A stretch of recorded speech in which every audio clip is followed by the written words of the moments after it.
Assalamu alaikum, brothers and sisters. I hope everyone is well. We are live. We are joined by Nadeem Ashraf. Nadeem is back today, mashallah. Last week I had to do a solo, bro, because of you letting me down last minute. Assalamu alaikum wa rahmatullah, everyone. Yeah, bro. Sometimes, we're gonna end up in the grave alone. So sometimes we have to get used to being alone. SubhanAllah. Beautiful reminder, mashallah. Jazakallah khair for that, bro. That's small, but it's actually a serious issue. Bro, you say you're going live on Facebook. I can't see it. Is it your page or profile? I don't know. I've just your profile. Okay, so let me share it, inshallah. So, brothers and sisters, I hope you're well. One thing I do want to continue as per last week is I'm going to share with you guys the link to this stream, and I want you guys to join and ask your questions, and we really want to engage with you during these sessions, inshallah. Obviously, we'll share some thoughts and bounce off each other and whatever the case is, but I really want to get you guys on. So I've just shared the StreamYard link for this live. So anyone that wants to join us live, you're more than welcome to, inshallah, come online. So Nadeem Ashraf, once you've freed yourself from your phone, I'm sharing everyone's on their phones all the time, man. I'm Seriously. Sharing your stream so that you can get more followers and subscribers, bro. I know. Well done. Okay. So Nadeem, I'm sure you can still hear me while you're on the phone. Go ahead, last week we did a Q&A on Dawah, just a general Dawah Q&A. Plus, we did do a bit of a topic as well last week. And what I want to do this week is carry this on, because I think and that's what we did again, Dawah Motivation Part 2, if you like, did that last week. So it's a new show, it's not the same repeat. But I think people have loads of questions in regards to Dawah, in regards to Islam, in regards to themselves, etc. And, just to clarify for everyone, anything me and Nadeem, but more specifically myself, whatever we share on this, most of the time it's based on our personal experiences, right? There are no claims here that we are of any particular authority or, representatives of any anything really. We're sharing our ideas and thoughts, and based on our experiences over the past several years. So keep that in mind when you approach us, because something I noticed, bro, sometimes, may Allah bless the brothers and sisters, but sometimes they you may say something which may not be accurate or correct, and we can all make mistakes. We all make mistakes, and they may take it to heart. So please keep this in mind, inshallah. And we always advise anyway, whenever there's any sort of deep topic, to refer to the scholars and people of knowledge, inshallah. So yeah, bro, Dawah Motivation. I want you to give us a quick reminder, Dawah Motivation, or for Dawah Motivation today, to kick things off, inshallah. You've got 35 seconds, so you can start whenever you're ready, bro. I can speak for 35 seconds. I'm joking. Okay. You've got, take your time, but good 5-minute reminder, inshallah. Yeah, inshallah, bro. Just to keep an eye on the comments. I think we do miss out on some people's comments sometimes. Just keep an eye on that. I'm watching, inshallah. So Bismillah ar-Rahman ar-Rahim. Brothers and sisters, I think Dawah motivation in itself is a challenge in itself for a lot of things. When it comes to seeking knowledge, when it comes to prayer, when it comes to even anything, especially from a youth angle, from a career point of view, because I've been speaking to a few youth, and they just can't be bothered. They said, what's the point? Like, what's the point? What's the point of studying hard or working hard? So motivation is a character, a trait, which is, from my perception, and people can disagree, it's on the decrease. And especially when it comes to Dawah, for whatever reason, the image, and there are bad apples, as we say in all religions and all spheres of life, there are the bad apples, the good and the bad. And maybe because of them, they have this, they're put off by the Dawah. Maybe people think Dawah is only argumentation. Maybe people think Dawah is only like deep intellectual philosophy. You have to be a high academic. Or maybe they think that you have to have a master's in Aqidah or master's in science of Hadith, that kind of. So there are various perceptions why people are put off by Dawah, and especially in this day and age. It's something which I've seen it, especially in the UK. That people they tend to run away from the word Dawah. So there are actually many reasons to be involved in the Dawah. I was, just to give you a case in point, I'm in touch with a brother called Nisar. I don't know if he's online. Maybe he is, inshallah. He's a brother. He's head of an organization, Dawah organization in Kuwait, mashallah, Indian Muslim Association. And he said that when we were troubleshooting, what are the issues with the team? So, for example, a bit of confidence, lacking courage, lacking creativity, and other things. So we want to have a discussion over that. But then I just asked, what about motivation? He goes, oh yeah, absolutely, definitely.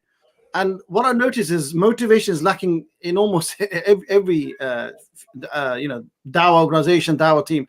But so I think there are many reasons to get involved in Dawah, but obviously for the brevity of the show, I will go through just one or two now quickly. And I want to obviously come from my own angle. I always say, look, there are various ways of looking at this, yeah.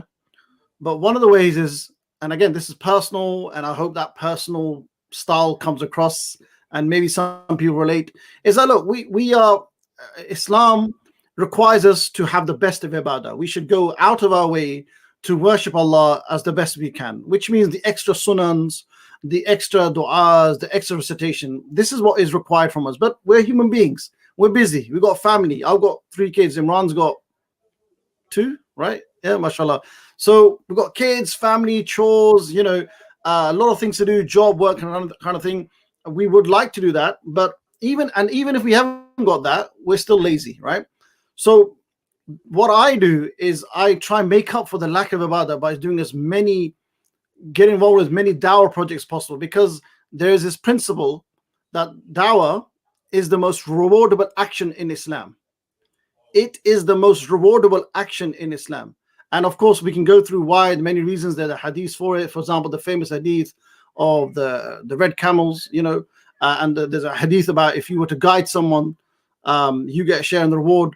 So if that goes on, if you, for example, give dawah to someone, a non-Muslim, and by the permission of Allah, Allah opens his heart and he guides to Islam, he accepts Islam, he or she, and then they give dawah to someone else, and that person gives dawah to someone else, and if that keeps going over generations, over families, over the world, online even quicker than 20 years ago, yeah, look at the rewards you can get, inshallah, and you want that surprise on the day of judgment, that, oh my God, you may be shown all these thousands of Hajj you've done, and millions of finish khatam of the Quran or something. You think, hang on, I struggle with the Quran. I probably finish just about once a year or once every 2 years.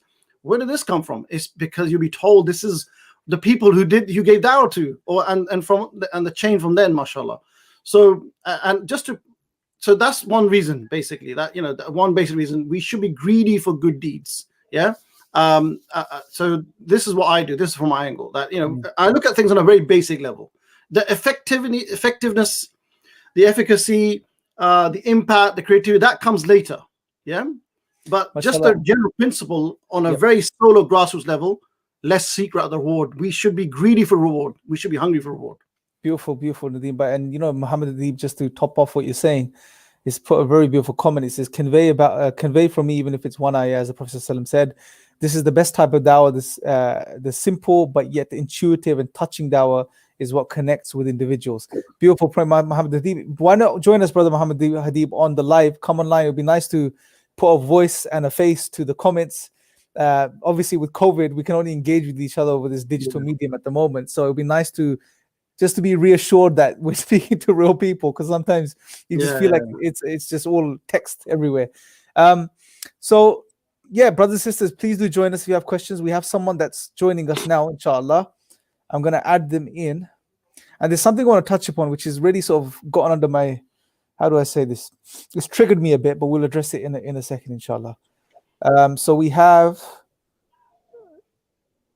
Duran Ayab. I think that's how you say your name. Assalamu alaikum. Duran Ayab. Duran Ayab. Assalamu alaikum. Assalamu alaikum. This is Duran Ayab from Karachi. Welcome, salam, sister. I have a question that when you are involved in dawah, people around you expect you to be perfect in all aspects. And people who are involved in dawah feel pressurized about it, because sometimes because of this pressure, they feel it's easy for them to forget others but not themselves, and they feel a little bit demotivated about dawah. How to overcome this? Jazakallah khair, sister. We're going to take you off the stream because just so we can make space for everyone else. Inshallah, we're going to answer your question now, inshallah. I didn't actually get the question, but if you understood it, bro, you can start the answer. Yes, yep. Jazakallah khair, sister. May Allah bless you. And if you have any other questions, stay on the stream. And have you got any other questions after this, or is this the only question? No, this is the only question. Jazakallah khair, sister. May Allah bless you. And we're going to address it now, inshallah. So the sister Duran Ayab was saying that, when you get involved in dawah, people expect you to be perfect, and you sometimes can be hard on yourself as well because you expect perfection from yourself. So how would you address this, Nadeem? I'll leave it to you, inshallah. The thing is, when are you perfect? When do you become perfect? How do you know you become perfect? Does perfection exist on earth? This may be related to the old issue with, like, do I have enough knowledge to give dawah, or I don't think I'm ready, I don't have enough knowledge to engage in dawah, or I don't have enough iman. That's the other one. I don't have enough iman. So maybe it's related to that. So I can answer from that point of view. And that is that, look, again, if someone could tell me whether it's iman, whether it's knowledge, iman is in Sham. Can anyone join it? Yes, of course. The stream yard is here. Whether you're lacking knowledge or iman, first of all, I want to say that, mashallah, this is good. You're being humble, and it's a good sign of humility. Yeah, and that's a very good thing, because in one way, dawah is a noble act and it has a high status in Islam.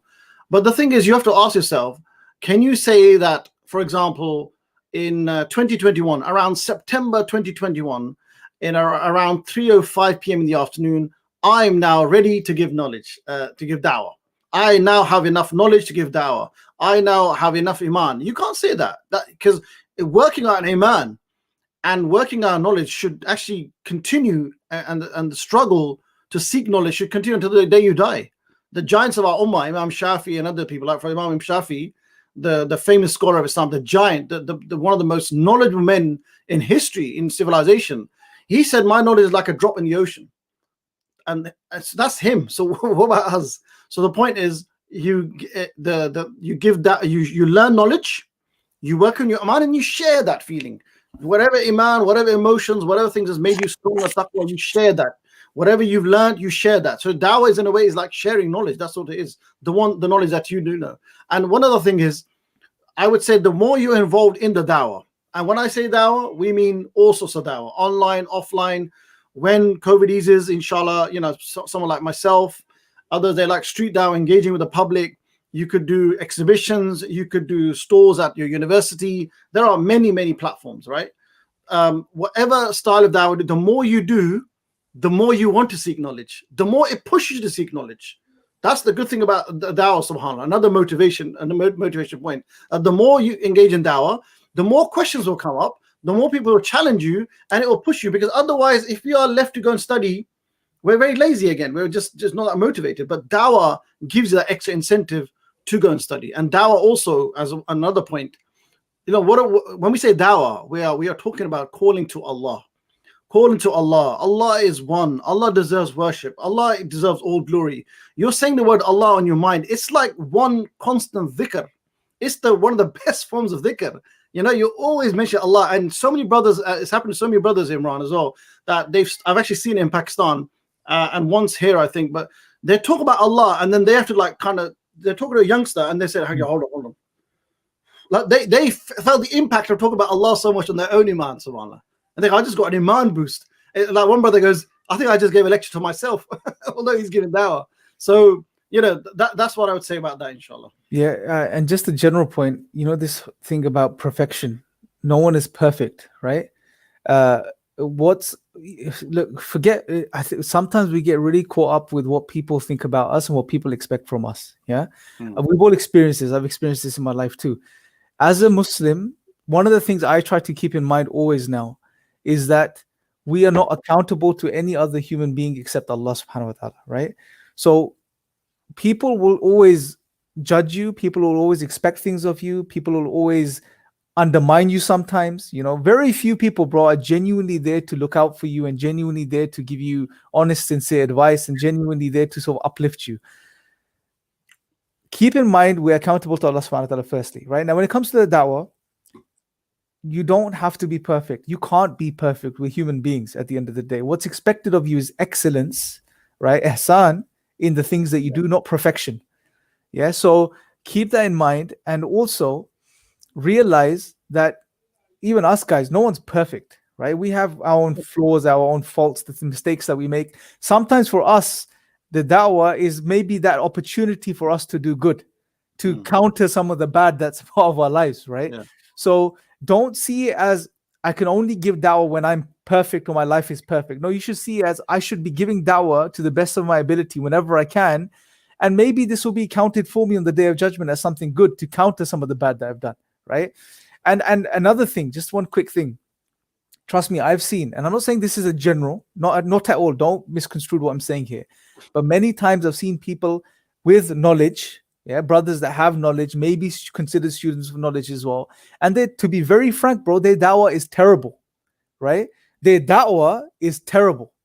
There's no hikmah, there is no consideration for people, there is no emotional intelligence, there's nothing, none of this is there, right? And I've seen the opposite end with brothers and sisters with very little knowledge, but Allah has blessed them with insight from this perspective. They have good emotional intelligence, they're considerate, they're kind, they're gentle, you know, and they approach people sincerely for the sake of Allah, although they have very little to say, right? So there's no sort of contingency here that, you know, to give dawah means you have to be perfect, you have to have X amount of knowledge. It doesn't work like that. Sure, there are certain things you have to have in place to give dawah, but to be perfect is not one of them, right? Nowhere near. Yeah, you have to be empathetic towards people. You should be considerate. You should be gentle. You should try to be sincere. You should keep in mind that you're doing this for the sake of Allah, to deliver the message, not for your own sake, not to look good, not to undermine people, not to express your knowledge. None of this type of stuff. So that's what I'd add. We got one more guest, Nadeem bhai. Yeah. We have Pancake Fist. So brother or sister, you can unmute yourself and ask your question, inshallah. It's a very interesting name. MashaAllah.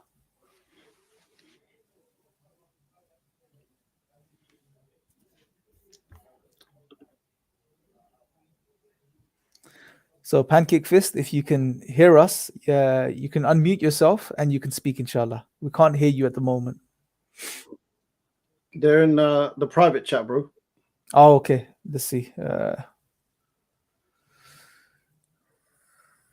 Maybe it's not the question for this show, but yeah. So, brother, what we'll do is maybe Nadeem will send you a private message at some point, but we're not going to bring this up on the chat. It's not relevant to what we're discussing. Saying that, there was something else that came up on this chat earlier, and I wasn't going to address it. At one point, I wanted to address it, but I wasn't. But I think it's a general point we should address it.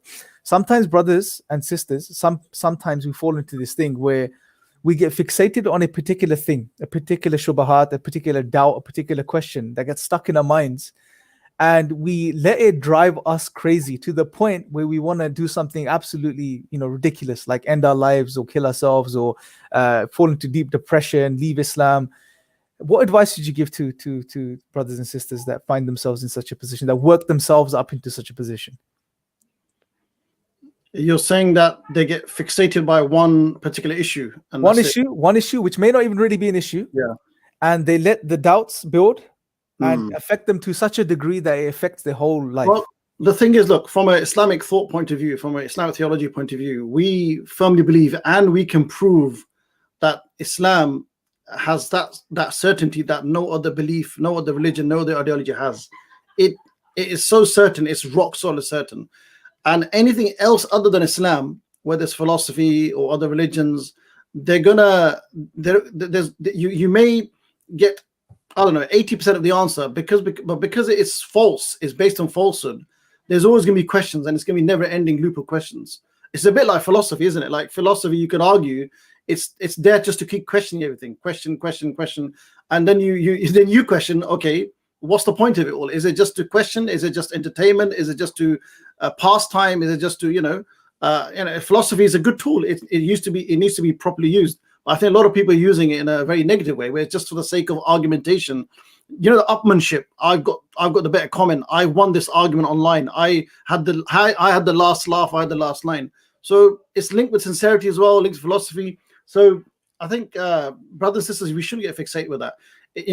This also kind of links with in Islam and Dawah, because people maybe, and I went through this as well, in Imran as well, we thought that the Dawah Islam is only rationality, that this is the only way, the intellectual proofs, debate, argumentation is the only way. But subhanAllah, Islam is, what we're doing is this beautiful, vast beautiful deen of ours, we're reducing it to just a few rational arguments, which it has, and it has beautifully, and Quran gives that, and the Hadith and the Salaf given that. But there's many other means. There's spiritual means, there's experiences, there's character, there's subhanAllah so much.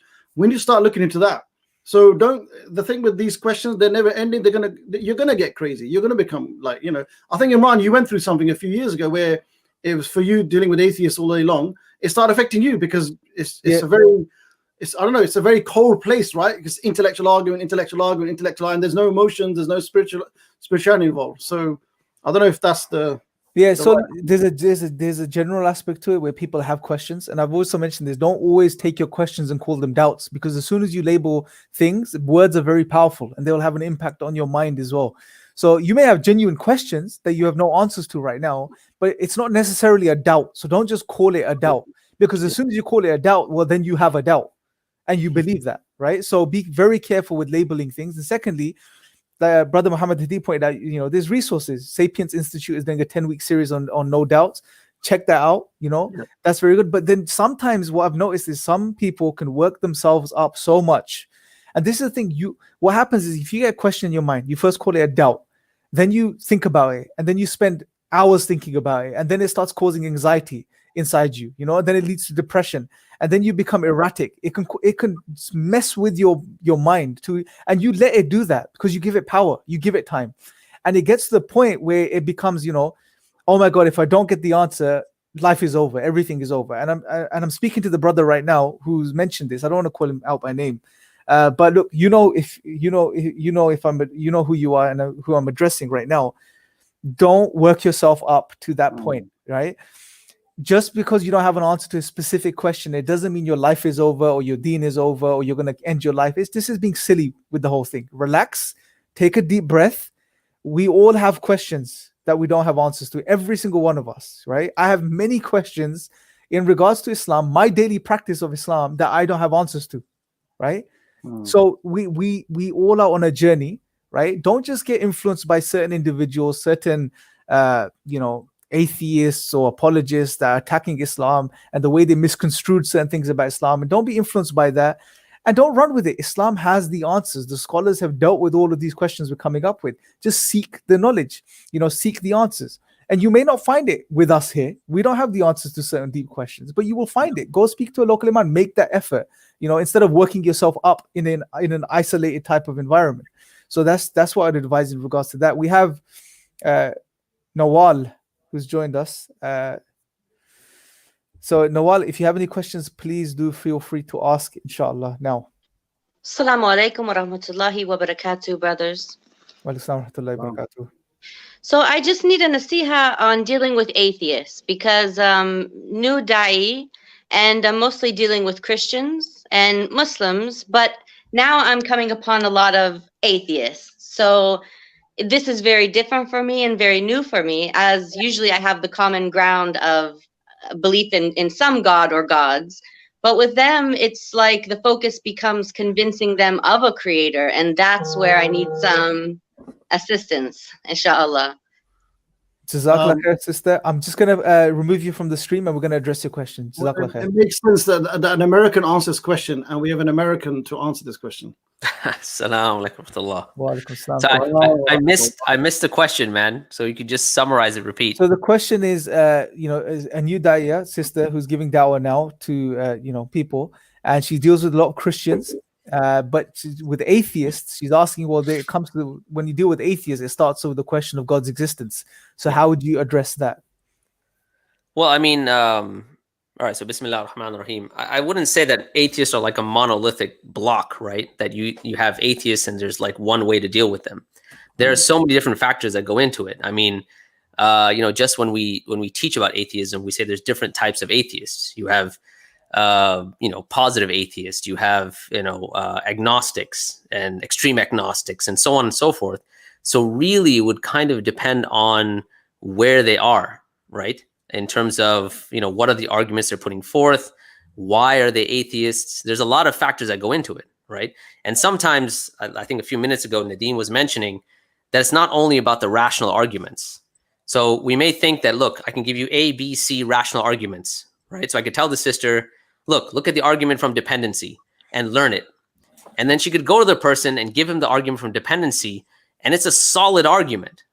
And yet the person still might not be convinced, because the issue may not have to do with the person's atheism or the person's like lack of belief, but maybe it has something to do with the person's mother dying of cancer, and he can't understand like why God would do that. And so therefore God doesn't exist. So you need to investigate like why they're atheists in the first place, and then try to deconstruct it. And that takes, that takes a little bit of knowledge, and that takes, kind of some study and understanding the person, right? I would give a good book recommendation. That's The Divine Reality, Hamza Zortzis. Go through that book, look at the arguments, and look at, the approach. Because I think we spent a lot of time on this particular area of atheism. And I think we've developed some really good tools that are not just limited to rational arguments, but actually look at the human being in totality, as a human, not just as a rational robot. Allah knows best.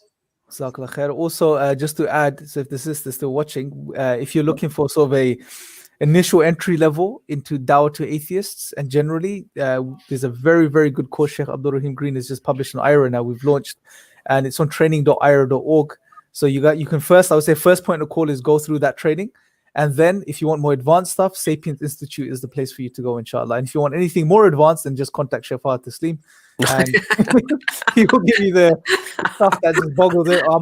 Good luck with contacting. I would also say that this channel, mashallah, Imran's been producing videos on this channel, bite-sized, 5 minutes, 6 minutes, 7 minutes for the last 2-3 years. And I think there's a lot of, I mean, somebody joked the other day, what's epistemics? Oh, that atheist channel. Yeah, that one. So, your channel is known for, having. I don't know if that's a good thing, bro. The atheist channel is the Urdu one known as the atheist channel too? The Mulhid channel. You know how desis and their wording in it. So, bro, Imran, before there's a few people asked about your hoodie, bro. How they want it and stuff. How they order it. You can time for some promotion. Yeah. So here's the link, guys. You can go pick them up here, inshallah. Somebody said you should add the YouTube and FB and Twitter logo on the jumper. So yeah, it's like Newcastle Fast. Yeah, I'm just experimenting with it. This is just the standard sort of classic, epistemics hoodie. But if you guys want, actually more important than this, inshallah, I'm working on some specific designs for Dawah-based hoodies. So they serve two purposes. Okay, it looks cool and it's got a Dawah message to it as well. So those will be coming soon too, inshallah. But that's enough for that. So Sheikh Fahad, while you're on, let me pick your brain a bit now so we can get a bit more specific. Sure. There's a brother that's really seems like he's freaking out, panicking a bit, and he seems to be, like it's life or death for him in regards to a specific question on Islam. Mm-hmm. Now, we address the psychology of it, right? Yeah. Is there any advice you want to give? Because sometimes we spoke about this before you came on, that sometimes you may have a question, you label it a doubt, then it becomes a doubt because you call it a doubt, and now you have a doubt, and then you let that fester and you think about it so much that it starts to affect your life, gives you anxiety, depression, and it really drives you into a hole. What advice would you give in regards to that? Bismillah ar-Rahman ar-Rahim. So the thing about shubuhat, what we call like destructive doubts, is when we think about them, we understand that, first of all, if we wanted to categorize them, you have certain things that are what we call shubuhat, which are destructive doubts. We have another category which is wiswas, whisperings. Then you have genuine questions. So one of the first steps you should probably take is to recognize what exactly is it. Is it a real shubha? And as I think Nadeem had mentioned this earlier, is understand that there is no shubha, no doubt that can undermine Islam. So your frame of reference is not starting from doubt, but you start from certainty. In fact, this is a principle within the Islamic framework, is that even when we think about the human being, we are certain of their purity, of their goodness, and of their innocence. That comes from the Islamic framework, because you have to be certain about something. You can't doubt everything. So start with a position of certainty and then you build from there, right? The whole concept of shubuhat, the term shubha, means to be consimilar. So when you have something that resembles the truth, if that thing that's resembling the truth is causing you to, anxiety or whatever it might be, understand that that's exactly what it is. It's something that's mimicking the truth, but it's not the truth at the end. So a lot of times it doesn't only have to do with understanding the question itself, studying the question, critically thinking about the question, but then also looking at your own spiritual state, like your connection with the Quran, your connection with Allah. And this becomes very important when you're navigating this space. And there's we do a whole course at Sapiens, called No Doubt, our 10 steps to go through it. So you can check out the course as well. I mean, it's online, it's free. All the videos I think are uploaded. And there's many ways to navigate that space. But first and foremost, we need to understand that you have to have a position of certainty. And that position of certainty is Islam. So once you understand that, or you can think about what other position of certainty could you possibly start from? And that becomes even more problematic. Because if you say, I'm going to start with a position of certainty in nothing, but you can never be certain, right? I always say that when you look at the ayah that we typically, the quintessential ayah for against atheists in the Quran, am khuliqu min ghayri shay am humul khaliqun am khalaqa as-samawati wal ard bal la yuqinun, that rather were they created from nothing? Did they create themselves, or did they create the heavens and earth? Rather they are. And Allah subhanahu wa ta'ala didn't say bal la ya'lamun, that they don't know. He said bal la yuqinun, they're not certain. So there's nothing that you can start with a position of certainty and be stable outside of Islam. In fact, the very term iman itself comes from the term amana, which means security and safety. This type of rational security and spiritual safety. So you have to start with a position. And so start with the position of Islam and start building from there, inshallah. And just a quick addition to that. I always say to people with, in my town, I've had a few people recently, I said, have you doubted your doubt? They never doubt their doubt. It's like they produce doubt as if this is the evidence against Islam. And on the flip side, as you mentioned, bro, that Islam is based in yaqeen on a very solid foundation, right? But we need to make the effort to get to know that foundation. We're not making the effort. When it comes to academic resources and neo-atheism and their books, we will read the whole book. We will watch the whole 10-hour video or debates. But will we do the same thing with Islam and Islamic foundations and Islamic Aqidah and Islamic Tawheed? We don't. We're not making that effort. So we need to make more effort for that. So Nadeem, I have a theory about this, by the way. When you said we'll read all their books and we'll go through 10 hours of video, I don't think people do that. I don't think people read, man. I got to be honest with you. Most people, that's and it's a function of just modernity, right? The fact that we have so much information overload that's in the form of bits and pieces, and we use those as just shortcuts to give us our stable worldview. And the problem is when you're relying on shortcuts and you don't have any sort of depth, well, then you're going to be like the feather in the wind. Like wherever it blows, you're going to be gone in that direction. And so we want to understand the world in just simple black and white terms and just have quick shortcuts. And therefore, because we're so used to having quick shortcuts, we've kind of lost the idea of having a depth in our tradition. One piece of advice would be start reading with, and this is one of the advices or one of the tools that we give in the course, and no doubt, is how to think critically. When we read, even the little bit that we read, whether it's a tweet, whether it's, it's a quick, 3-minute YouTube clip, understand that those things don't have depth, and you really have to take a step back and read. And, the fact that we don't, it's problematic from many different areas. Politically, it's problematic, right? You can basically push into any sort of corner because you don't really understand political philosophy. When it comes to your faith, theology, if a person hasn't really read and hasn't engaged deeply, starting with the foundation, which is the Quran, this can be very problematic. So, Allahu A'lam, but I think that's an issue that we have in this day and age, is that we just rely on heuristics, shortcuts to get us our answer, yes or no. And if it doesn't fit that framework, that we've built based on, shaky foundations, well, then we reject it or we're thrown into trouble.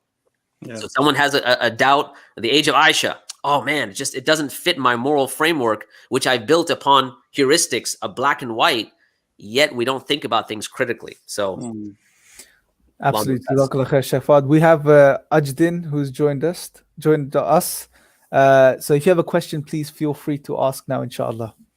Assalamu alaikum. So just to correct you a little bit, I mean, it's my mistake. I put letter J instead of Y. Aydin, Aydin. Okay. Yeah. Sorry, bro. So just introduce I myself. probably would have read it wrong anyway. I've just got this track record with names. I just pronounce everyone's name. I can't see them. Otherwise, I couldn't help him out. I can't even see them. So basically, just to introduce myself, I'm Aydin from Bosnia, and I just wanted to ask you, like, what is what kind of knowledge I should equip myself so I can be like able to encounter people, like, I mean, I'm surrounded on the east with the people who are Christian Orthodox, so-called Serbians, and on the west, Croats, which are Catholic Christians. And I would like to know, like, what kind of knowledge I should equip myself so I can be able to encounter those people, Jazakallah khair, brother Aydin. May Allah bless you. I'm going to take you off the stream and we'll get Sheikh Fahad and Nadeem to give some input on that, inshallah. May Allah bless you, bro. Assalamu alaikum. Wa alaikum salam. Bismillah. So look, I would say foundationally, and I think Imran mentioned this earlier, is start with the kind of our IERA foundational course. And what was the website again, Imran? Training.ira.org. Let me bring it up so people can see it. So that's a good place to start. When it comes to Christians, and this is a discussion that internally I've been having with Imran, is that I feel that a lot of times we don't know our own position when it comes to Isa alayhi salam. So this may be unconventional, but skip the Bible. don't get into like all the biblical arguments. Like, go to the Quran and start reading what the Quran says about Isa alayhi salam and understand it with some level of depth, right? So one of the series that I'm currently working on with another project that I do is called the Quantum Chronicles. It's called the Muslim Jesus. And one of the reasons I'm enjoying it so much is because I've never studied the life of Isa alayhi salam from Islamic sources with that much depth. From all sorts of areas of, what do we say theologically in certain areas? When Allah subhanahu wa ta'ala says that he is a ruh minhu, right? That he's a ruh. What does that mean? How does that tie into our belief about our soul, about spirituality? Why is it that Isa alayhi salam was sent at a certain place at a certain time? And then that gets into other bigger questions.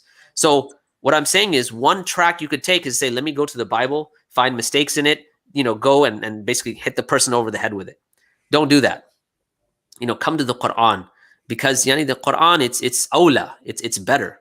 And so the more you can master the Quran, and I've been saying this for a very long time, the more you can master the Quran, the more effective your da'wah will be.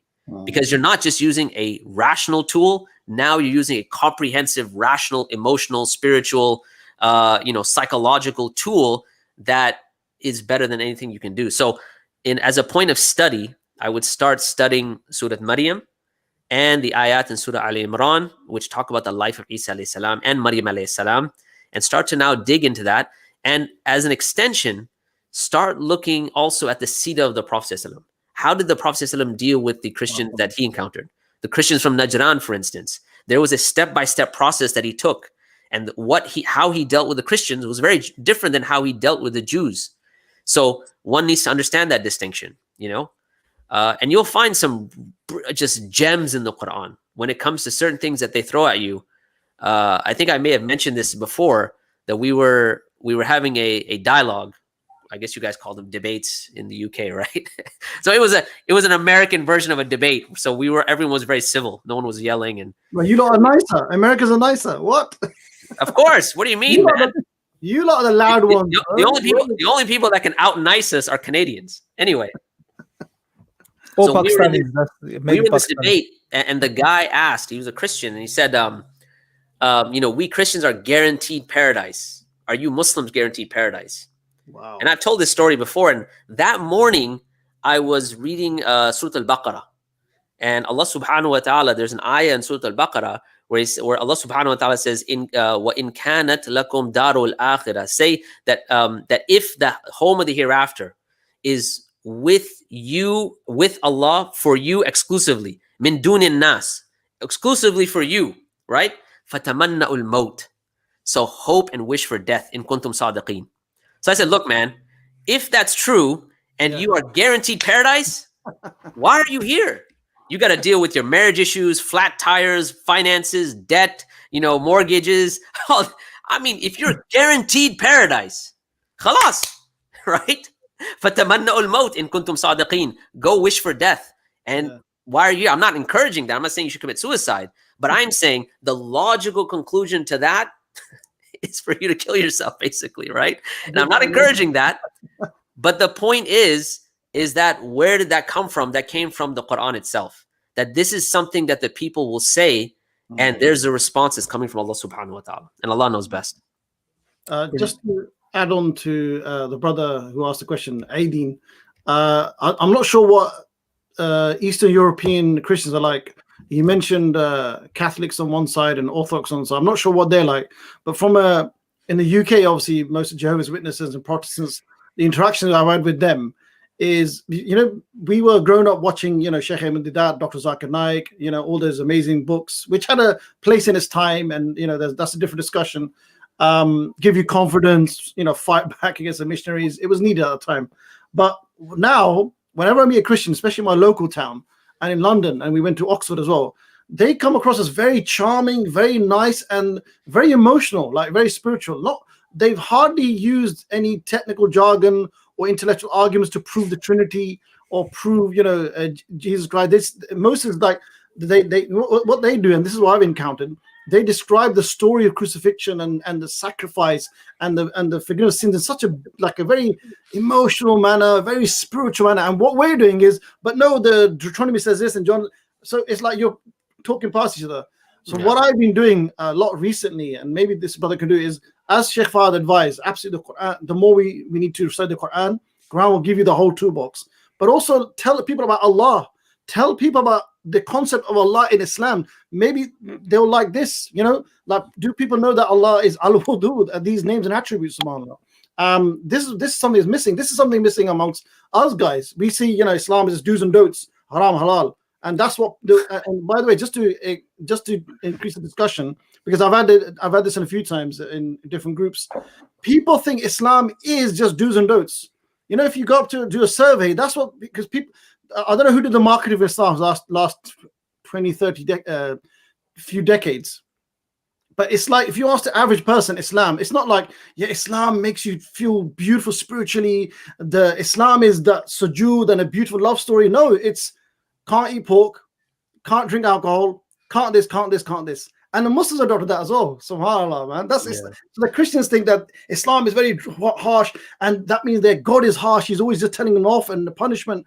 But no, there's a whole rounded Islam. So maybe, Brother Aideen, study Tawheed on a deep level. In Gorab, we have God's existence, then we have oneness. And oneness is a beautiful topic because you talk about transcendence, all powerful, all knowledge. And if you present that in a very compassionate manner, your delivery is very important, in a very profound manner. And then, as Sheikh Fahad said, talk about the Prophet, his compassion, because we're taught that Jesus was this and love, and Jesus loves you. Look at the compassion of the Prophet. The more you study his teachings and how he behaved, you can't but help fall in love with this human being, and then you'll follow him, subhanAllah. So people need to learn about this side as well, inshallah. Brilliant. We have a guest on live, but let's just address this question quickly that's popped up. Someone sent, Mirza No'man sent, he said, to refute atheism, they say that their purpose in life is to work towards a utopian future. And someone asked another question about what a utopia is. What do we mean by utopian? So that's our purpose too. Except our utopian future is Jannah. SubhanAllah, absolutely. It's like we agree. SubhanAllah. Absolutely, it's just a slight difference of where it is. Is it here or is it in the next life? And the interesting thing is atheists. Yeah, one of the things they say they're working towards utopian, meaning you can say a perfect future, a perfect life without any issues or problems or injustices, etc. Stuff like this. So they would say this, and they probably get this from the history, which is probably stems from the Enlightenment period, because they was the first to sort of sell this materialistic vision to humanity. And obviously, when they turned away from God, it opened up that sphere to collaborate human beings, to give them a new vision, a new purpose, because human beings by their very nature need purpose. You remove God, you remove that God-given purpose. Okay, you need to fit it with something. So this is why you see atheists even today sort of pushing that whole thing as well. But what's interesting is when you remove God, you remove any account to objective purpose or meaning. So any purpose they inject in the absence of God is going to be a subjective type of purpose and meaning. And that's not going to be sufficient to get you by it. That, to be honest, civilizations, and this is a whole other topic, we discuss this later, but civilizations require some foundational things in place, right? They need a moral grounding, and they need meaning and purpose. They need that drive, right? So without this existential framework, you can't move forward anyway. Now, if you remove God, you remove this framework, so you're not going to be successful. That's why historically you don't see atheists building civilizations. It's always been based on a community or a group of people that had a higher belief in a higher power, through which or from which they got morals and values and meaning, etc. Anyone wants to add anything to this before we get Brother Asian on the live? I remember there was a paper that was presented when I was doing my graduate studies at UT Austin, and it was very interesting. It was talking about the myth of secularism, and the fact that while there's this idea of a utopian future, but the reality is anything is a myth if it's never been actualized, right? And the fact that it's never been actualized means you have to categorize secularism as a myth, which I thought was really interesting. Very because interesting. it's never been actualized. You will never come to the point where we've reached the liberal utopia. And so therefore, because it's never been actualized, you put it in the box, which is myths, and maybe you'll get to it and maybe you won't. But at the end of the day, there's no quote unquote proof. There's no actuality for it, which I think is interesting when you juxtapose that with the Islamic framework. You find that we actually have had an actualization of the implementation of, the Sharia, for lack of a better term.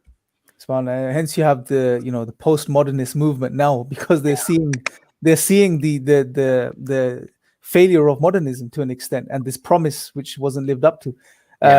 Anyway, so guys, sorry, I gotta run. I'm so sorry, but I just jumped on for a few minutes. May Allah subhanahu wa ta'ala, you guys. I thought I'd give a few minutes, inshallah, but I will catch you guys later, inshallah. Jazakumullah khair. Take care, bro. Brother Asian, assalamu alaikum. Wa alaikum salam wa rahmatullahi wa barakatuh. Sorry, I didn't want to interrupt you. No introduce before, brothers. My English is not too very well, so I will try to do my best. My name is Aslan. I am from Chechnya, but I'm a student of Islamic University of Medina.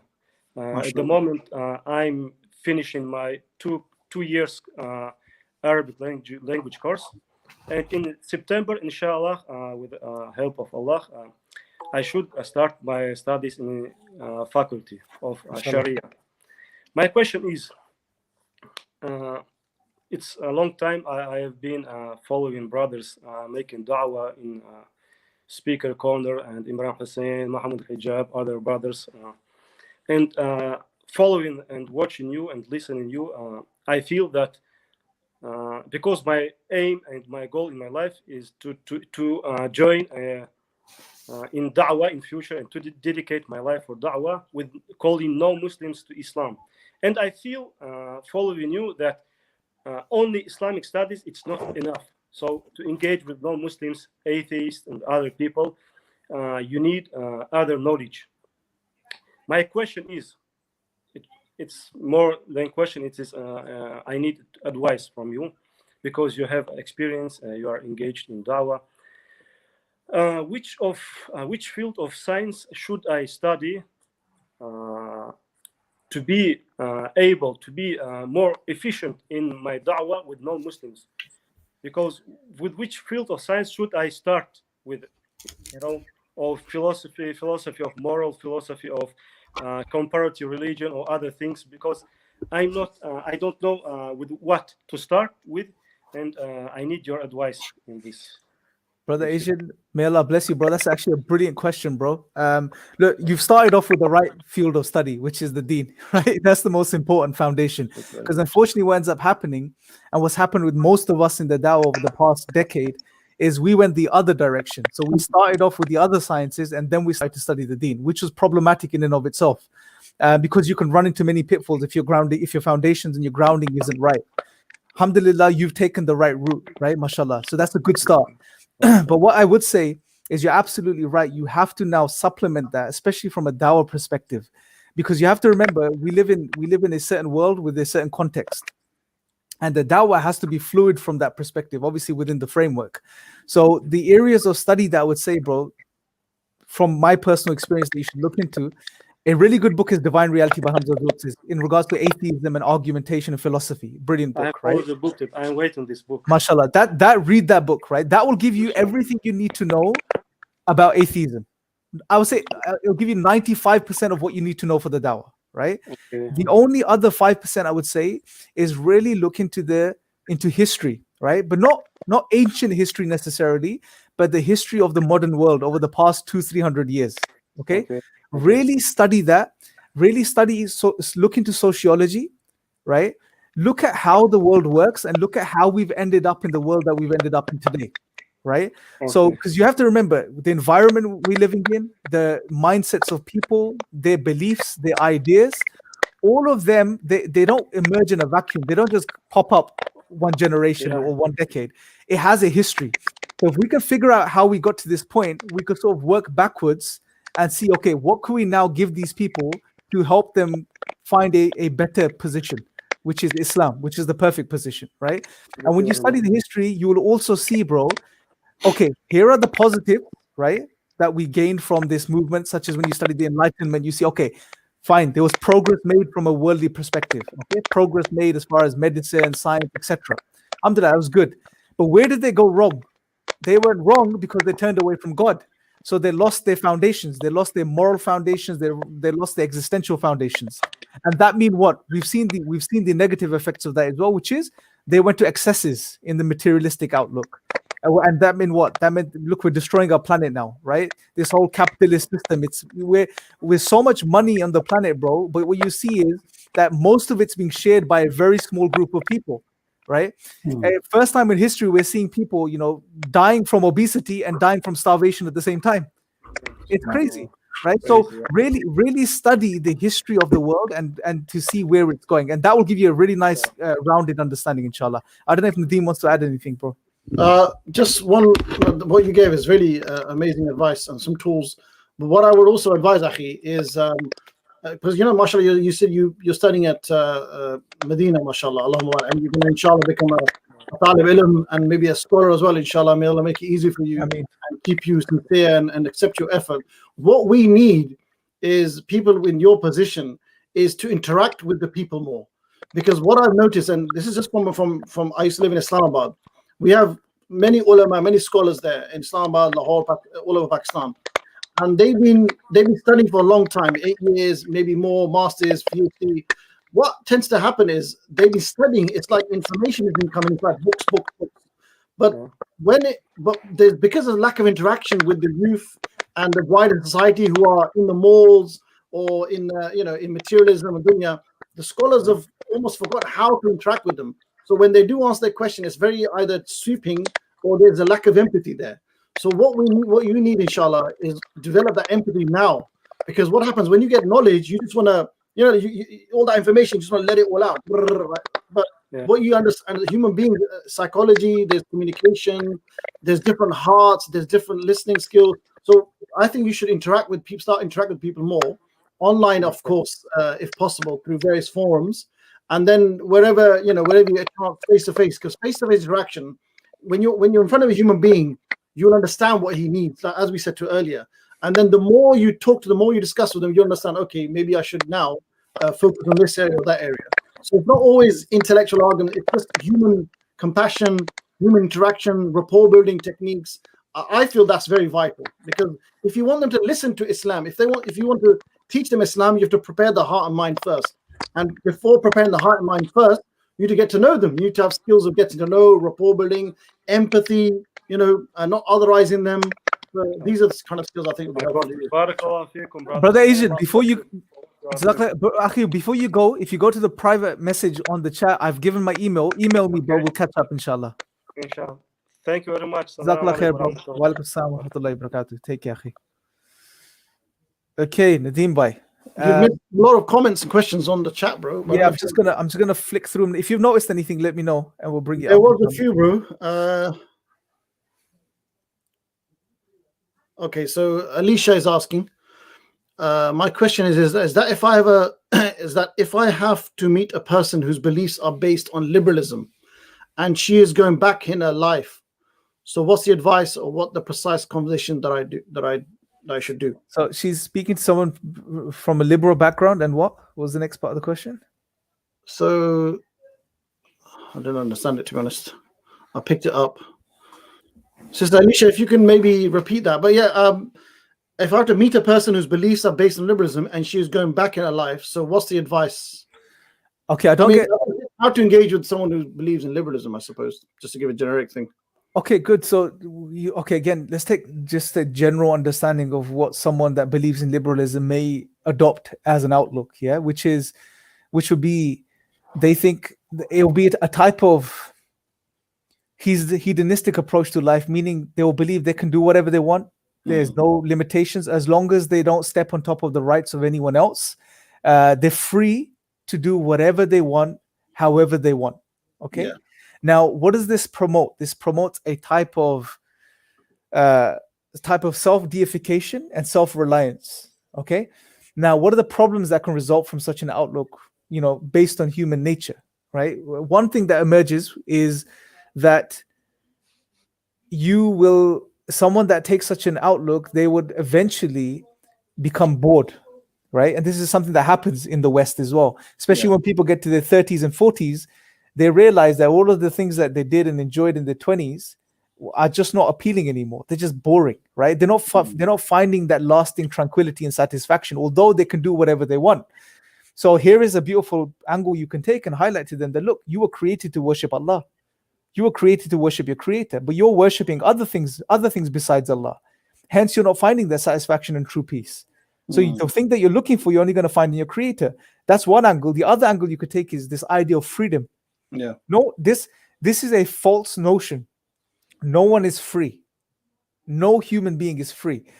Hamza mentions this in his book as well. Even if you say, I do what I want to do, I'm free to do whatever I want to do, I choose to do what I want, I create my destiny. Well, now you're doing what you want to do. Therefore, you're a slave to yourself. You're submitting to yourself. Now, the question is, who should you submit to, as opposed to, are you submitting or not? Everyone's submitting to something or the other. But who should you submit to as an intelligent, rational human being? Well, we would say as Muslims that you should submit to your creator as opposed to anything else that's created, including yourself. Yeah.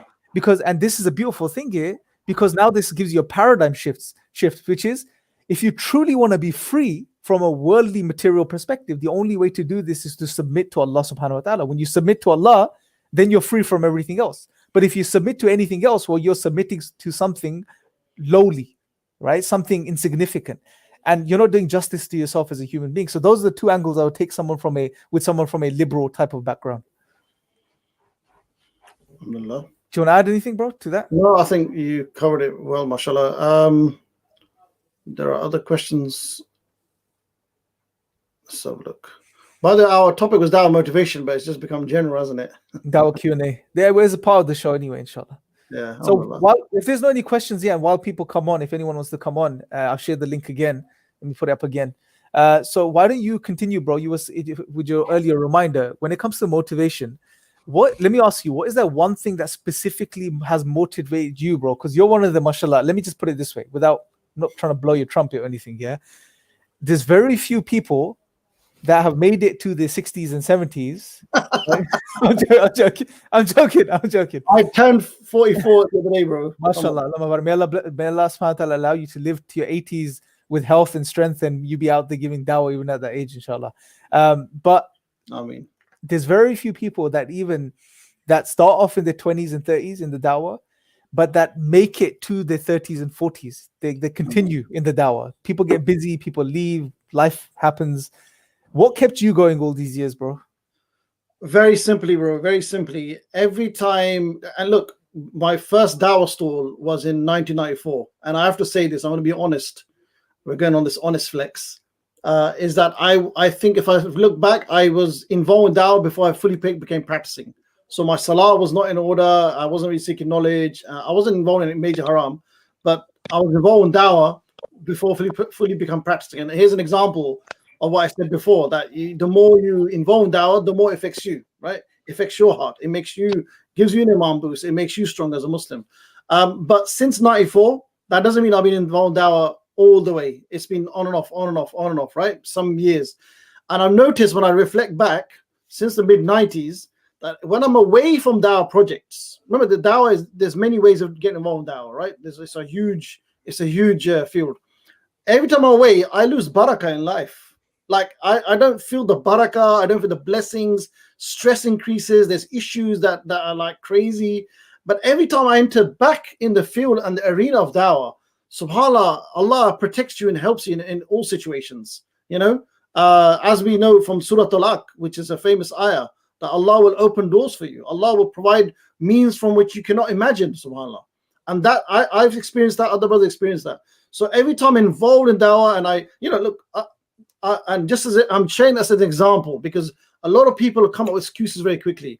I'm alhamdulillah 44. I've got 3 kids. I'm married. I have to work. I have to go to Asda and Sainsbury's shopping. I have to keep an eye on my parents as well. I've got brothers. We have to do all these house chores. Yet, alhamdulillah, I would say most of my week is involved in the dawah as well as that. So the question is, brother, how do you get time? Because Allah gives you time. I get another blessing of that dawah, subhanAllah. Allah provides the time for you. Allah, where there's a will, there's a way. So just to summarize what I just said, bro, when I'm away from the dawah, I lose a barakah. There's no barakah in time, and you feel stress, and there's no peace.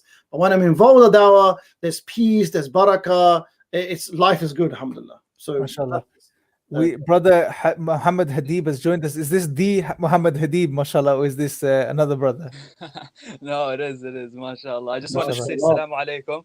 May Allah bless you, Ustad Nadeem and Brother Imran. It's a pleasure to be on. No, Brother Nadeem as well. Come on. Brother he's not that old. What's his discrimination?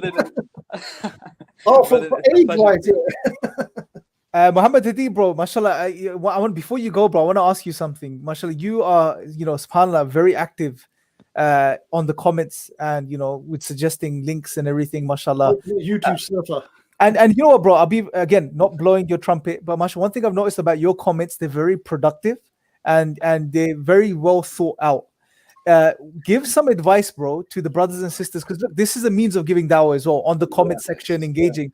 But sometimes we see some brothers and sisters getting caught up in discussions and debates and arguing with each other, putting stuff out there which is not relevant. Any advice you can give to the brothers and sisters that are on the comments, watching this content, etc.? Yes, I would. And once again, it's a pleasure to be on, my brother. Your content has really, I've seen it impact many, mashallah. But I just want to touch on something that Sheikh Fahad said before that he left. And he said that there's a problem nowadays with jumping into, with taking the shortcut, taking the easy way out of watching a certain clip and getting your information from there. And something that would help with that is starting off with, again, like he mentioned, with the Quran. Because what I found myself because look, and this touches upon another point that a sister mentioned in the beginning about mistakes in dawah. How do you is your dawah perfect? And it's a wisdom of Allah subhanahu wa ta'ala that you start in this, and He gives you tarbiyah along the way. He gives you certain things where I think all of us went through. I think you went through it, and all of us went through it, where you reevaluate yourself and you see your mistakes. This is the wisdom from Allah, that He gives you tarbiyah along your journey in dawah, because not everyone starts off perfect, and this is something that even the Prophet ﷺ had to go through in the beginning, where he had to get used to his new status, his new and Allah was with him along the way.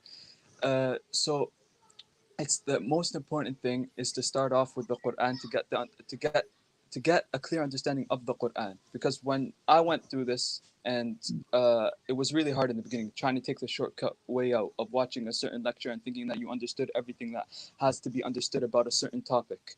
But then when you go back and reevaluate yourself, and then you start off with the Quran saying, okay, first I need to understand Aqidah, that's number one, Quran, number one, and the Seerah of the Prophet. Those are your base foundations. And then other questions, like we mentioned earlier, there was one brother, may Allah guide him and help him in the comments.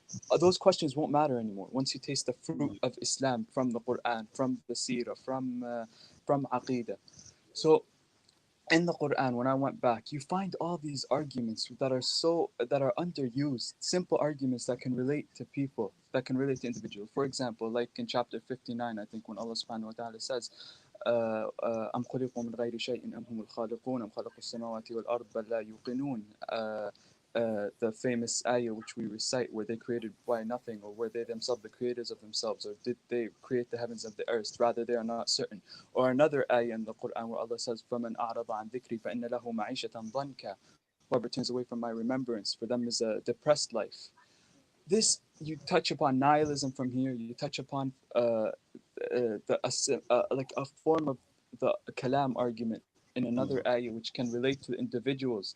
And that, for me, once you utilize that and understand that and practice that in your day-to-day life, wallahi, that will be the biggest impact that you will have. And then from there, inshallah, you'll keep growing. And when you utilize and also read the seerah of the Prophet, see how we dealt with certain situations, emotional situations, intellectual, how we differentiated between the two, that will have a profound impact, inshallah. SubhanAllah, Jazakallah khair, bro. Beautiful advice. And what I loved about what you just said was, is don't just rely upon dry logic and philosophy. Allah has given us everything in this deen, and the arguments you'll find in the Quran, and what you find in the Quran you can develop in so many ways and express in so many ways throughout history, even in our times. It's like you said, where the ayah in the 52nd chapter relates directly to God's existence, and there's so many arguments. Hamza's argument comes from that as well, the Quranic argument for God's existence. Then you have the ayah in regards to nihilism, where Allah subhanahu wa ta'ala says, don't be like those who turned away from Allah, and Allah who forgot Allah, and Allah made them forget themselves. So Jazakallah khair, bro. Beautiful advice. May Allah bless you, bro. May Allah bless you, man. Keep doing what you're doing, bro, and join us whenever we're coming live, whenever we're live, inshallah. Inshallah, bro. It's a pleasure to be on. Assalamu alaikum, bro. Assalamu alaikum. Assalamu alaikum. MashaAllah, that's brother Nadeem. Nice to see him in person. No, he came, I think, on Isa's channel last week. I saw him. MashaAllah. MashaAllah. So Nadeem, we're coming to a close. We'll wrap up in about 10 minutes time. I'm by the way, brothers and sisters, and Nadeem, I'm planning on doing this twice a week now, inshallah. So if you want to enjoy it. If you want to join me, you can join me, inshallah. But I know you have time restrictions as well, and you're studying and everything. So just to put that out there, brother Aiden has joined us again. I'm gonna just add him in. He may have another question, inshallah. Assalamu alaikum, brother. Wa alaikum assalam. First of all, I would like to thank you on the previous answer you gave me. And I forgot to mention one thing. Besides Christians, I'm more like to encounter people among the Bosnians, who I think, if I'm not mistaken, I just heard this, from one brother, and 5% of entire population among the Bosnians, have 5 daily salah, So 5% of them, of entire Bosnian population, they praying 5 times a day. The rest of them, either they jahil, they don't practicing religion, or they are atheists, or wherever they are. So like, how should I, because I have more chance to encounter this type of people than, let's say, Christians in this case. So how should I, call these people, to Islam? Because I don't know, but these people are more, they're surrounded, with Islam, but the problem is they're far away from it. So how should I, call these people towards Islam? How should I call them back to Islam? Jazakallah khair, bro. It's a brilliant question, Nadeem. That's more down your street. So dawah or Islam to Muslims who are not practicing or who are not doing those fundamentals. So what would you suggest in regards to this, bro? Yeah, if you're saying that they're Muslims by name but they're not following Islam, to cite example of my experience in Pakistan, which was almost similar. We are encountering youth over there who are Muslims by name, but they are not following Islam as it should be, and they're involved in haram and then in sins, and some are atheists, some are agnostics, some are all sorts. They're just and so when we analyze the why, one of the many reasons is because they are bored of Islam, and they see it's ritualistic. They are bored of Islam. They see the West. They see the imagery of the West, the Hollywood, the Bollywood, the music. They see the marketing, and that's more appealing to them. They're drawn towards that. So in Pakistan, for example, we have mosques, we have ulama, we have institutes. The way I describe it is, let's say you get an 18, 19-year-old typical young person there. If he, on the one hand, has got this amazing poster, well marketed, well designed, like a Hollywood movie with all the flashy colors, or even a concert, let's say, flashy concert, come 6 p.m. Fla day. On the other side, you got an Islamic poster saying Maulvi or Mullah so and so will speak about purification of soul or the heart or the salah at 6 o'clock in the masjid. What will he be more appealed to go to? He'll go towards the concert. This is what's happening, because they're drawn towards that. So what we need to do as you, inshallah, and maybe you can build a team slowly, is work on the image of Islam or Muslims, because a lot of people, they think Islam is boring, backward, and this is what they think. If I change, if I become devout, if I start praying salah, then I'm going to become boring. I can't enjoy life. So what Youth Club do is they show that no, you can enjoy life. You can have a lot of fun. There's so much you can do. Yeah, just don't do the sins, and you can be a devout practicing Muslim at the same time. So this is one thing. And on a different level, what we need to do is tell people about their purpose of life. Gorab, we discussed Gorab, we discussed the training. I also feel that a lot of Muslims need to go through this as well, because a lot of Muslims, again, citing Pakistan as an example, or subcontinent, and maybe even my town here in Crawley in Sussex, a lot of Muslims, when you ask them why you're Muslim, it's because they'll say because my dad's Muslim, or it just is, Whereas maybe they also need to revisit the purpose of life. You almost like, you're not declaring takfir on them. You're not saying you're out the fold of Islam. You're not saying that. But you have to go through the revisit the purpose of life. Why do I exist? Does the divine exist? Is he one in his nature? Does he deserve worship? What has he done for me? Who is this prophet? And so maybe you do the same thing with these Muslim youth. Do that, as well as work on the image that you can be a practicing Muslim, have a lot of fun. I know Bosnia, subhanAllah, just like Islamabad, or Bosnia is much more, mashallah, amazing. You've got valleys, you've got hills. Go out there, get out the city and explore the do some hiking, as the brothers do. The brothers go on motorbikes. So there's so many adventures you could do, inshallah. Fun activities. Yeah, you're right. And then just one little last tip is maybe take some of these youth away from their smartphones, mobile phones, social media, and go on a hiking all day. And then when you go on top of a mountain or a hill or a valley, a beautiful picturesque, and I know Bosnia has many like that, mashallah, then talk about this creation, like where did this come from and who is the creator? And maybe that will make them feel awe of Allah and their hearts will melt. And then you can give them advice from there, inshallah. Yeah. Jazakallah khair. Thank you so much. Khair, brother Aiden. May Allah bless you, bro. Take care. Amen. All of you. Assalamu alaikum. Wa alaikum assalam. So we have Saqib who's joined us. Assalamu alaikum.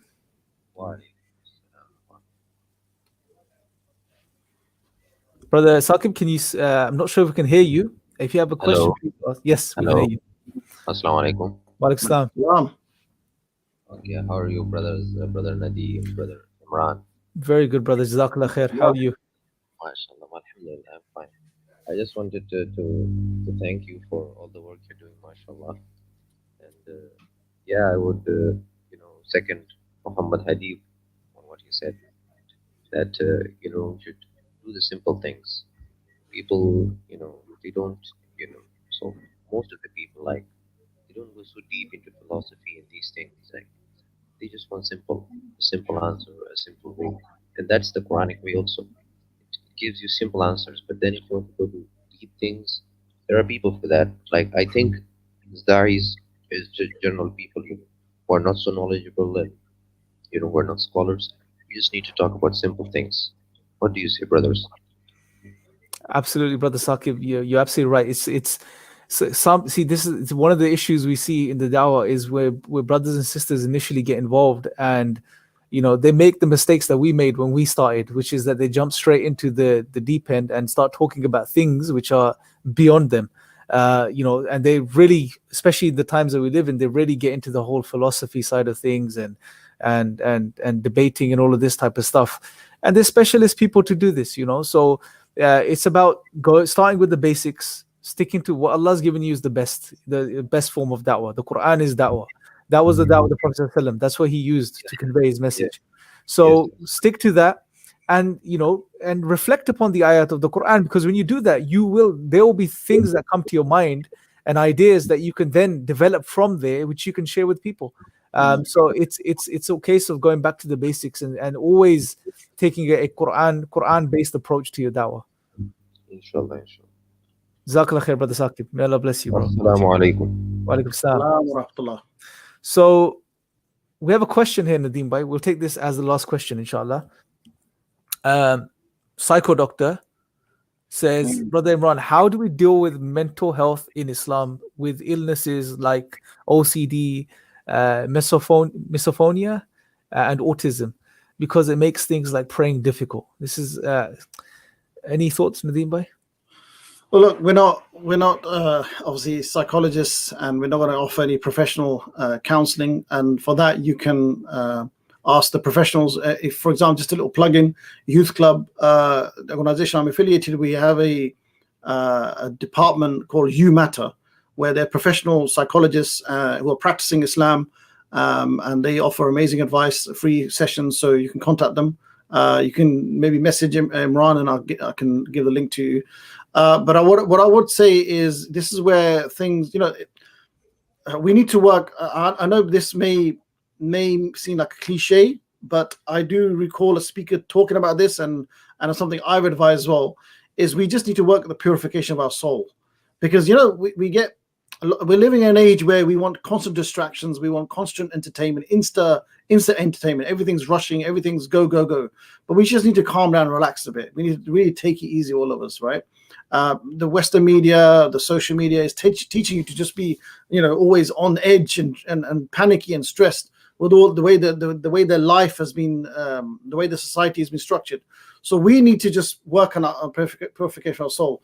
You see, when I've not read it all, I'm not going to pretend, but when you read, for example, a book like Ihya Ulumuddin by Al-Ghazali, the way Al-Ghazali talks about the heart and the mental state, because there's reference to mind as well as the heart. It's profound. It's beautiful, right? And and not just that, but of course, there's Imran could give me examples where if we also look at the Quran, and Quran also engages with our psychology, not psychology and the heart. It makes us think on a deeper level. So books like Ihya Ulumuddin I would recommend read, and I would also obviously reflect on some verses of the Quran, inshallah. But it depends on if it's how serious it is. Yeah, see, when it comes to mental illness, bro, there's a whole spectrum.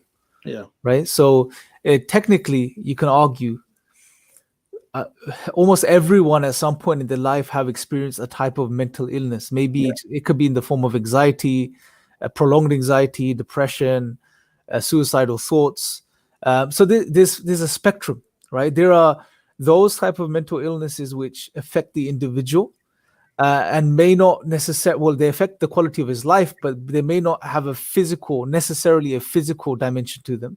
But then there's stuff like autism and other conditions which have more of a drastic impact on the person's being and the way they are. So it really depends, bro. And again, I think it's on a case by case, and it's best to, if you have specific cases, to seek out advice from, you know, professional medical advice, and to speak to a local scholar or a student of knowledge in regards to what does it mean in regard from the perspective of their obligations now. Because it'll be different from each person, you know, and that's the beauty of Islam, is that, you know, what's expected of you is what you can bear and what you can do. You know, in some cases, if someone is severely mentally ill or they're experiencing madness, well, the pen is lifted, you know, so it all depends. It's an individual case by case thing. What I can tell you from experience is, if you have the type of mental illness which relates to anxiety and depression, but in particular, a type of anxiety and depression which stems from existential issues, you know, questions about meaning and purpose, etc. Well, the solution to that is, first and foremost, find your grounding, right? And human beings, the grounding is Islam, is your relationship with Allah, is the knowledge of reality, which is Allah exists and He created you with a specific purpose. That will give you a very strong grip on reality and what life is, and that will do away with such anxiety and depression. But obviously, you can have the type of anxiety and depression which stems from other things. You know, it could be a chemical. Genuinely, see, it's interesting because you may get depression which stems from a chemical imbalance, which needs to be treated by medication, and sometimes you get anxiety and depression, type of an existential depression, anxiety, which can then cause imbalances in your hormones and your, you know, etc. So it's a very deep thing, and there's no direct clear-cut answer, but may Allah subhanahu wa ta'ala heal everyone that's suffering from any type of anxiety, depression, or mental illness. It's one of the most difficult things to deal with, especially in certain communities, because it is a taboo subject. You know, most people don't, in certain cultures, it's not spoken about. You know, it's almost like, I'll give you, we're Pakistani, so I'll give a Pakistani example. It's almost a badge of honor. It's almost a badge of honor that, you know, Uncle so and so has had 4 heart attacks and 1 bypass and he's still alive. Because, you know, it's almost a proud thing. You know, all the samosas and pakoras, I've dealt with it, and I'm still going. That type of mentality, to a degree. Obviously, there's some balagha here, but you get the point. But when it comes to mental illness, it's almost like, nah, you're not supposed to have that. You know, you're something seriously. You're not human almost. You become an outcast. Exactly. So it's something we need to really think on a cultural level. Different communities need to address. It's a real problem. It's a real condition, as is any other physical condition. Well, just a quick last thing on that. The more, this may sound like a sweeping statement, but the more society is going away from Islam, the truth of Islam, Allah, the more it's becoming prevalent, the mental health illnesses, and not just amongst non-Muslims, but amongst Muslims as well. There's definitely a correlation. I'm not giving any specific stats, but if there was research done, it's so true, because, you know, the more you're not thinking about metaphysical realities or beyond this earth. You know, we're always thinking about what is within this earth, all society and life and all the distractions and the gadgets and whatever leads to anxiety and all those other mental illnesses. But what we need to do is think beyond life. We need to think beyond this earth, and beyond life and earth is Allah. We need to get close to Allah. We need to get to know Allah. We need to worship Him. We need to love Him. And I think, you know, this is why Salah, again, very cliche. We are, you know, we should use Salah as an escapism, as the best form of escapism, where, you know, it's just you and your Creator, and that's it. Go back to the one who created you. That may help. You know, subhanAllah, I was listening to a lecture yesterday, and the Sheikh was saying, he's from Pakistan, and he said that, because, you know, Pakistan makes a lot of medicines, you know, and that are then imported to other countries, Western countries.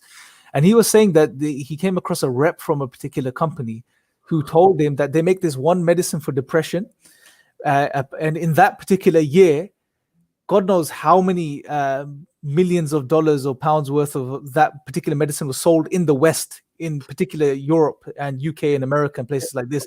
And it shows that, you know, anxiety and depression are a very real phenomenon, and they're more prevalent in more developed countries these days. And that's a clue for us, you know, that people are suffering. Sure, there may be other types of depression, but a lot of people are suffering from an existential type of crisis, because materially they have everything, bro. You know, people are sorted. but still they're not fulfilled. There's something missing, which is causing problems in their psyche, in their minds, in their hearts. And Islam is the solution, so we need to share this beautiful message of Islam with humanity, inshallah. And the best way to do this, just to wrap up, is for the brothers and sisters and everyone watching this right now, the Muslims, is get involved in the da'wah. And the best way to do this, if you're experiencing lockdown right now, maybe not as severely as we are in the UK, but it's an opportunity for you to learn how to give dawah. And we have a beautiful free resource now, which you guys can go and access, which is on the IRA website. It's called training.ira.org. We have a free dawah training course that you guys can cover and go through and get assessments and get qualified, and then you can start engaging in the dawah. Definitely check that out. And it's a responsibility to a degree upon all of us. And make sure also, one more plug, check out the Epistemics store, which is live on my channel now. So we have some really nice Epistemics hoodies, t-shirts that you guys can pick up, and there's many more nice dawah designs coming as well. Check out Nadeem Ashraf's channel, Dawah Motivation. And the reason I'm promoting it now is because, mashallah, he's been very, very consistent over the past couple of weeks, and he's been uploading regular videos. And honestly, they're some of the most beneficial videos you will come across on YouTube. So definitely check those out, because they deal with, your life, practical things that you can implement straight away to improve yourself as a Muslim, etc.